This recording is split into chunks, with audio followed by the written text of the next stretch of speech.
Remember, in a kingdom marriage, it is in the spirit.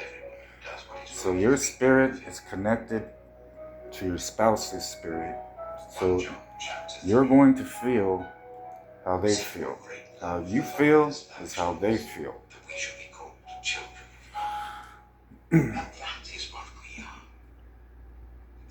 Between me and my wife, it feels like, alright, is this a setup? A setup, or are they trying to entice me back into this so they can hurt me? And I want you guys to understand the great physician and what I'm doing for you, pulling things out, showing you things, establishing my sovereignty.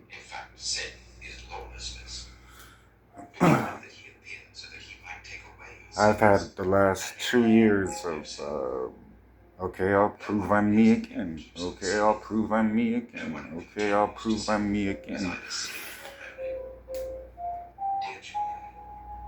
The encouraging part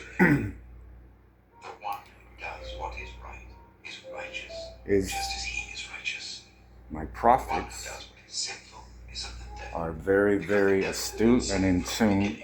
They always know what's going on. I always tell them what's going on. It's impossible for me not to know certain things. When you are in this house, your approach to me is going to dictate how I respond to you. And you need to understand your approach to your spouse is how they're going to respond to you. But one is always going to be able to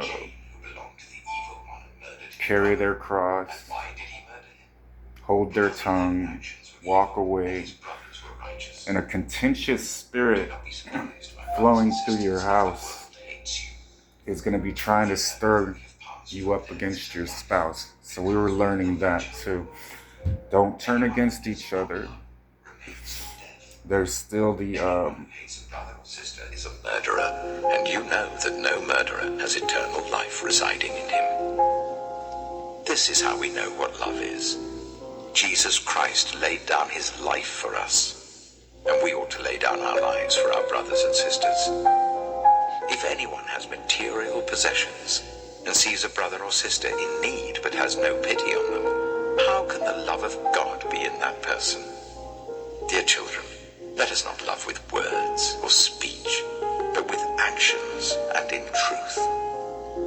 This is how we know that we belong to the truth and how we set our hearts at rest in his presence. If our hearts condemn us, we know that God is greater than our hearts and he knows everything. Dear friends, if our hearts do not condemn us, we have confidence before God and receive from him anything we ask. Or a hardened heart. So make sure you don't let your heart get hardened. You want to make sure you're not going to bed angry. Don't hold on to offense.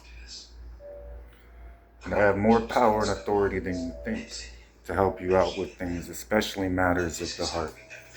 So walking that narrow path is the only way to walk out of a storm successfully. So pay attention to what you're doing at this very moment and go back to what you were supposed to be doing. All right? I love you.